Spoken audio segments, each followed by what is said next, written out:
Hello everyone and welcome back to Pixar Nerd Studios. Today we have a very special video for you because I just hit 100 subscribers. So today we are going to be doing a Q&A video because I tweeted out on Twitter to send me your questions, and so you guys responded, and so I'm going to answer your questions. So without further ado, here we go. Question number 1. Mexmen Podcast asks, what is the airspeed velocity of an unladen swallow? Which the only answer I have to that is African or European. Our next question is from Gabriel, which is, can you come up with a better title for cars that doesn't have the word car in it? And I was thinking racers that are self-driven. That sounds like a good title to me. The next question is also from Gabriel, which is, pitch a crossover between A Bug's Life and Ants. And I have a one-word answer for this. No. The next question is also from Gabe. Who would win in a fight between Fear from Inside Out and Ham from the Toy Story franchise? And I would say Ham because Fear would hide in fear, and also fear is a thing inside of people's minds. It's not an actual... He's not a character that can just jump out and interact with the real world. The only way that he would interact with someone is through the person that he is inside of, if that makes any sense. The next question is from Manda, who asks, what other powers would you give Jack Jack? Well, I think Jack Jack has enough powers, but one I want to see them expand upon is his shape-shifting ability, because all we can see him do in the movie is change his appearance, like his nose and his eyes and his hair, to look like Edna. But it would be pretty cool if in other medias like comics, or maybe if they make a TV show, if they gave Jack Jack the ability to transform into animals or to actually shapeshift and to look and act like that other person instead of just looking similar to them. If that would actually happen, that would be a great thing that they could do. This next question is from Gabe again, and he says, if Pixar changed its name to Nerd Studios, would you change your name to Nerd Studios? And I have another answer for him. No. Okay, so we have another question from Gabe.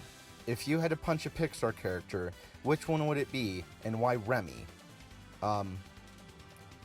First of all, I would not punch Remy.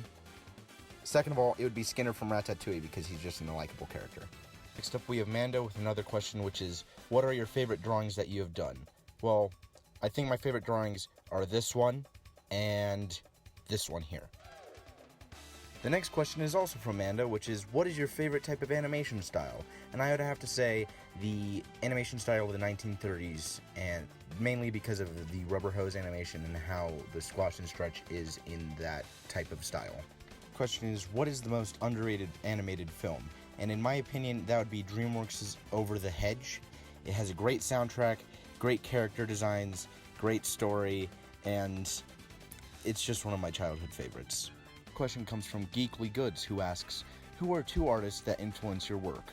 Well, two people really come to mind, which are Ryan Stegman, who does Venom and multiple other things for Marvel Comics, and Humberto Ramos, who has most recently done an amazing run on Spider-Man, and he's just done Spider-Man for the past decade. So, but those two are like top tier artists and comics that influence my work. Suit Up Podcast asks, if Pixar decided to create a Pixar-verse film connecting all the Pixar films, what would be the best way to go about it? I would say the Pixar Theory. Okay, if you guys don't know what the Pixar Theory, it's the theory that the Pixar timeline starts with Brave and then goes all the way up until Monsters, Inc. And it goes through the rise of the machines, starting with The Incredibles and the AI intelligence that Syndrome made in that movie, going to Toy Story with the life of the toys and how they evolved from the tech that Syndrome made, all the way to the doors in Monsters, Inc., where the doors are actually time travel devices. It's really interesting, and so I suggest searching that up for yourself if you haven't heard about it. Men Podcast asks, what are your top 5 favorite Marvel characters? My top 5 favorite Marvel characters are in this order: Spider-Man, Venom, Iron Man, Doctor Strange, and Cyclops. Next question is from Omesh Singh, which is, what are your top 5 favorite Japanese animated films? And I don't have an answer for that because I actually don't watch much anime, and so I don't have a top 3. So, question is, What is your favorite film in the Lord of the Rings trilogy? And that would be either Fellowship of the Ring or Return of the King.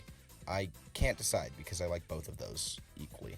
Last question is, what is your favorite musical score composed specifically for a movie?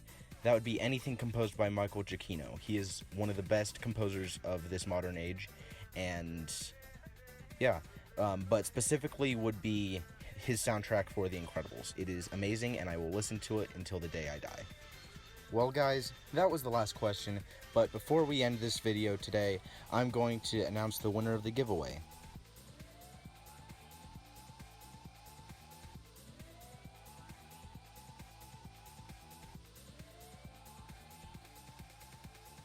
Congrats to the comic book poser for winning the giveaway. DM me on Twitter and I'll give you your prize through there.